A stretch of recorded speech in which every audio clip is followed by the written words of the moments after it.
अस्सलाम वालेकुम and welcome to our channel. Last video में हम लोगों ने देखा था कि कैसे हम पुराने कमिट पे जा सकते हैं। इस वीडियो में हम लोग ब्रांचेस के बारे में देखेंगे कि कैसे ब्रांच को क्रिएट कर सकते हैं, किस तरह से एक ब्रांच से दूसरी ब्रांच में जा सकते हैं और ब्रांच फ़ायदा क्या देती है। गिट में ब्रांच का बहुत एक इम्पोर्टेंट रोल है। ये बहुत ज़्यादा पावरफुल बना देता है गिट को। आप फॉर एग्ज़ाम्पल एक वेबसाइट पे काम कर रहे हैं, मान लें वो फेसबुक पे आप काम कर रहे हैं। फेसबुक बिल्कुल रेडी है, आपने डिप्लॉय किया हुआ है। अब आप एक नया फीचर लॉन्च करना चाहते हैं, जो कि इंस्टेंट मैसेजिंग है। तो आप कभी भी नहीं चाहेंगे कि आपका जो कोड है, वो डिस्टर्ब हो आपके उस नए फीचर के कोड के करते वक़्त। तो इस केस में आप एक नई ब्रांच क्रिएट कर देंगे। तो जो नई ब्रांच क्रिएट होगी, उस पे आप अपना नया काम कर रहे होंगे और नया काम करने के बाद जब वो कंप्लीट हो जाएगा, आप वापस उस ब्रांच में उस कोड को मर्ज कर देंगे।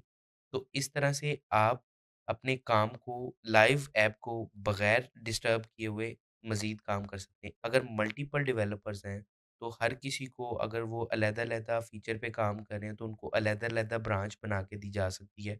और वो अपना-अपना काम करेंगे और एंड पे वो सारा काम एक ब्रांच में मर्ज हो रहा होगा। एक ये फ़ायदा है, दूसरा 3 टियर आर्किटेक्चर जो होता है, फॉर एग्ज़ाम्पल हम प्रोड का जो कोड होता है उसको बार-बार नहीं छेड़ते हैं। तो एक ब्रांच हम प्रोड के लिए बना देते हैं जिसमें सिर्फ़ तभी कोड हम डालते हैं जब उसको प्रोड पे डिप्लॉय करना होता है। उससे पहले हम सारा जो काम करना होता है वो डेव की ब्रांच हम बना के उस पे कर रहे होते हैं। डेव की ब्रांच से मल्टीपल ब्रांचेस बन रही होती हैं और वो बाद में डेव में मर्ज हो रही होती हैं।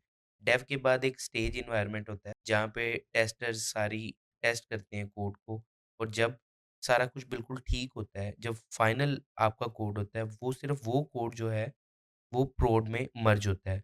तो गिट ये सारे फ्लो को बहुत आसान कर देता है, क्योंकि जब भी एक ब्रांच से दूसरी ब्रांच बनती है, तो वो फुल जितना कोड उस ब्रांच में पड़ा होता है उस टाइम तक का, वो सारा नई ब्रांच में चला जाता है और उसके बाद उसके आगे नया कोड वहाँ पे डेवलपर्स करते हैं और बाद में उसको मर्ज करना भी ये आसान बना देता है। इस तरह से ब्रांच हेल्प करती है डेवलपर्स को कि वो मल्टीपल फीचर्स पे एक साथ काम कर सकें। तो हम प्रैक्टिकली अब ब्रांचेस को क्रिएट करके देख लेते हैं। यहाँ पे मैं राइट क्लिक करता हूँ और गिट बैश ओपन कर लेता हूँ।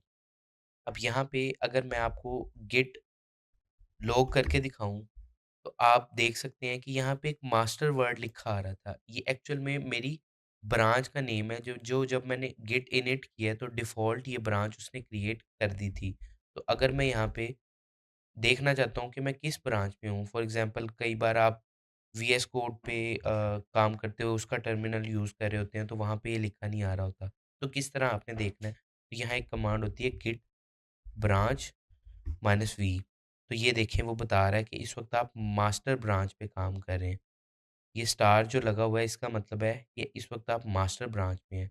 अब मैं चाहता हूँ कि मास्टर ब्रांच में जितना मैंने काम कर लिया था, इससे आगे एक नई ब्रांच क्रिएट कर लूँ। तो यहाँ से मैं ब्रांच क्रिएट कर सकता हूँ गेट ब्रांच की ही कमांड से और जो मैं ब्रांच न्यू क्रिएट करना चाहता हूँ उस ब्रांच का name for example new branch के नाम से मैं यहाँ पे क्रिएट करता हूँ। तो अब अगर मैं आपको गेट ब्रांच -v करके दिखाऊँ, तो आप देख सकते हैं 2 ब्रांचेज़ क्रिएट हो गई हैं, एक मास्टर है और एक न्यू ब्रांच है। तो मास्टर में जितना भी कोड अभी तक का पड़ा हुआ था, वो सारा कोड इस ब्रांच में भी पड़ा होगा।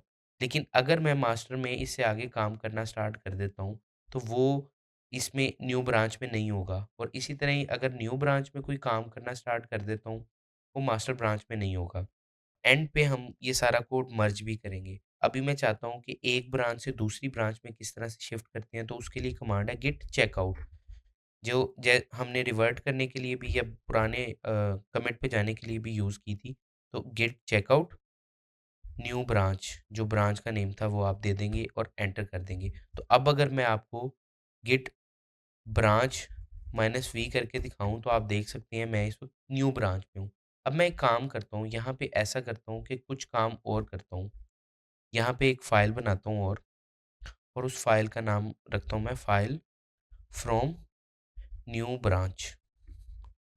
अब इस फ़ाइल में लिख लेता हूँ मैं हेलो फ्रॉम न्यू ब्रांच और सेव कर लेता हूँ। तो अब मैं यहाँ पे आके अगर आपको दिखाऊँ, गिट स्टेटस करूँ, तो आप देख सकते हैं ये फ़ाइल अभी तक मेरी ट्रैक ही नहीं हो रही। तो मैं गिट ऐड से इस फ़ाइल को ऐड करता हूँ स्टेज में, और उसके बाद फ़ाइल को ऐड करने के बाद git commit -m commit from new branch file edit, ये मैंने मैसेज लिख दिया और एंटर कर दिया है। तो अब मैं यहाँ पे गिट स्टेटस करके दिखाऊँ तो मेरा वर्किंग ट्री बिल्कुल क्लीन है, और गिट लॉग करके दिखाऊँ तो आप देख सकते हैं कि इस वक़्त मैं न्यू ब्रांच में बैठा हूँ, और ये एक कमिट है जो इस ब्रांच में नया आ गया है। तो अब आपको पता है कि अगर मैं पुरानी ब्रांच में जाना चाहता हूँ तो वापस से मैं गेट चेकआउट की कमांड से जा सकता हूँ। अब एक चेंज यहाँ पे देखिएगा, कि आप पीछे देख रहे हैं कि अभी मैं इस वक़्त मैं आपको गेट ब्रांच -v करके दिखाऊँ तो इस वक़्त मैं न्यू ब्रांच में बैठा हुआ हूँ, और यहाँ पे 4 फाइल्स हैं।